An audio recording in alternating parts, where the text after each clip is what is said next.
America. For many, it is a word that conjures up images of a land of miracles where anything is possible. But that's not how it was in much of the 1970s, when a darkness seemed to hang over the nation. It was Kent State and final defeat in Vietnam. There was Watergate and 3 Mile Island.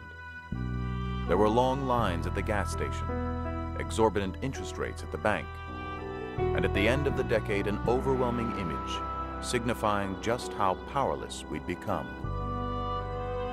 No one could know that it would be, of all things, a hockey game, played by 20 American kids, filled with optimism and determination that would rejuvenate the American spirit and become a symbol of national pride.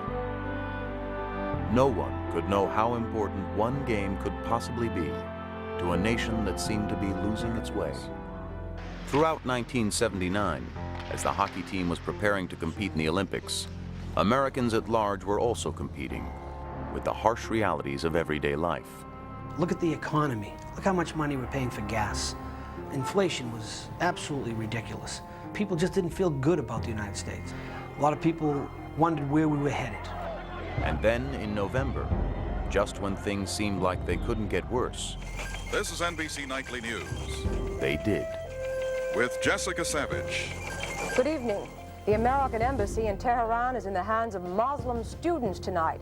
Spurred on by an anti-American speech by the Ayatollah Khomeini, they stormed the embassy and took dozens of American hostages. On November 4th, which was a really rainy day, 100 or so Iranian students climbed over the walls of the U.S. Embassy, yelling Magbar America, death to America. In a few seconds, the door was knocked down, and Iranians with automatic weapons stood right in front of me and held them against my head. This morning, for the first time since the hostages were put under lock and key, one of the captives, blindfolded, was brought out into the open.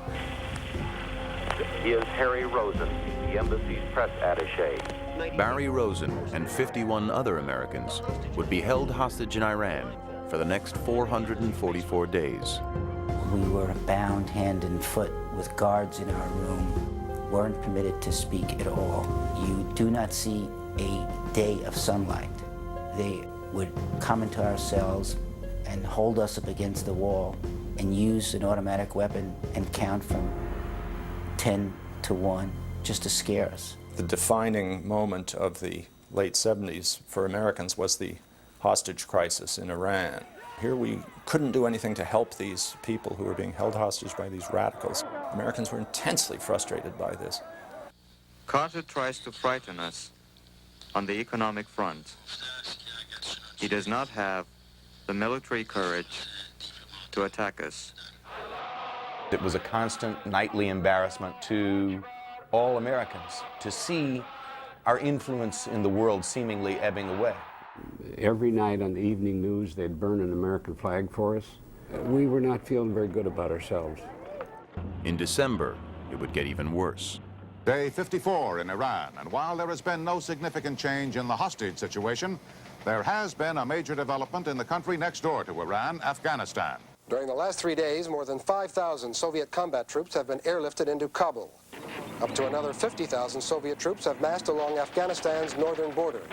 As one administration official said privately, this is the grossest piece of international behavior in some time. The period after the Soviet invasion of Afghanistan was one of the tensest periods of the entire Cold War. It was always a potentially dangerous situation that, if it ever had gotten out of control, would have meant the end of the world as we knew it.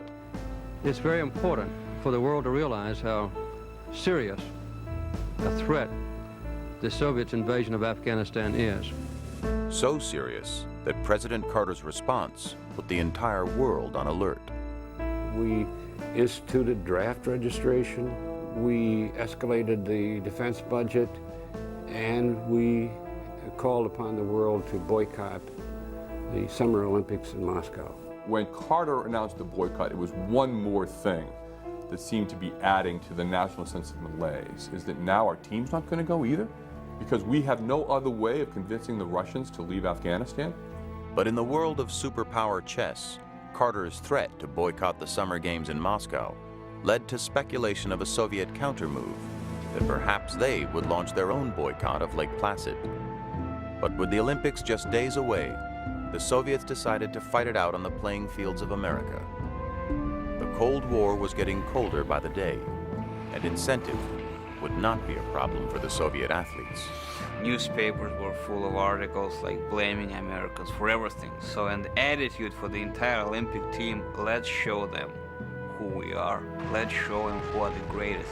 Let's show them who are the strongest, and let's show them on their soil. The Winter Olympics began on February 12, 1980, day 100 of the hostage crisis. As the Soviet Union's athletes marched in the opening ceremonies, the Soviet Army continued its own march across Afghanistan. Jimmy Carter had said that unless the Russians were out of Afghanistan in February, the boycott was on.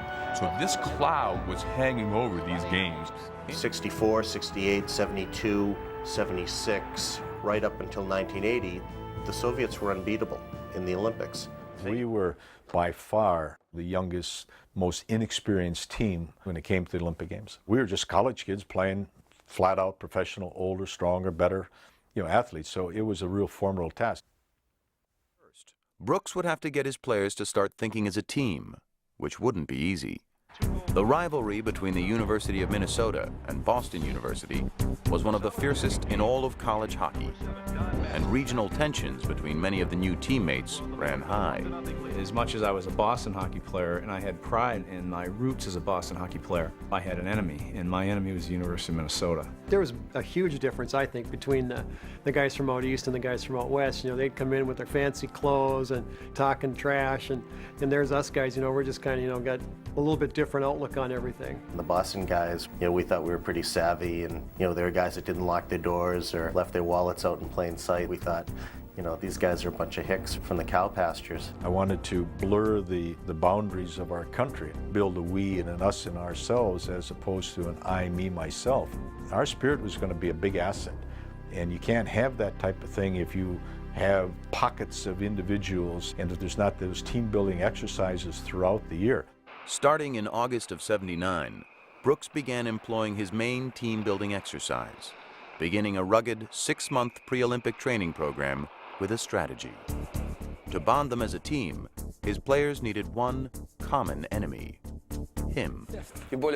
We were anticipating getting the gold medals because we were the strongest team. The Czech team wasn't very strong. The Swedes weren't strong either. The Americans never really counted as an opponent. Therefore, there was nobody really to compete with. We were way stronger. Nobody ever doubted that. We were professionals, and they were just students. Simply put, we did not respect that team, and you cannot do that in hockey.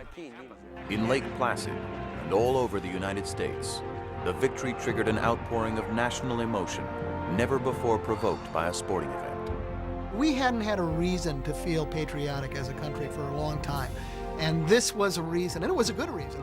We were able to be proud of ourselves again. We beat the Russians. It was we, it wasn't they, it wasn't the U.S. kids, it was we beat the Russians. As the nation continued celebrating, for the hockey team, it wasn't over yet. People always forget that the U.S. had to win another game on Sunday. It was still possible.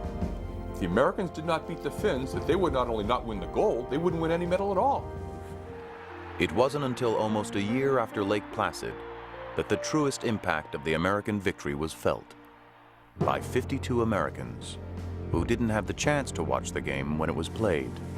When we did come back, there was a video put together by the State Department about what went on during the entire time that we were taken hostage, ending with the Olympic hockey game. And I can tell you that all of us as hostages watched that and applauded most for that one more than anything else. For me, who just came out of Iran, it was one of the happiest things to really see. I spent 14 and a half months in deep captivity, and there, I'm exposed to this wonderful sight of Americans going crazy over a hockey game. I wish I had been there. That was my only regret.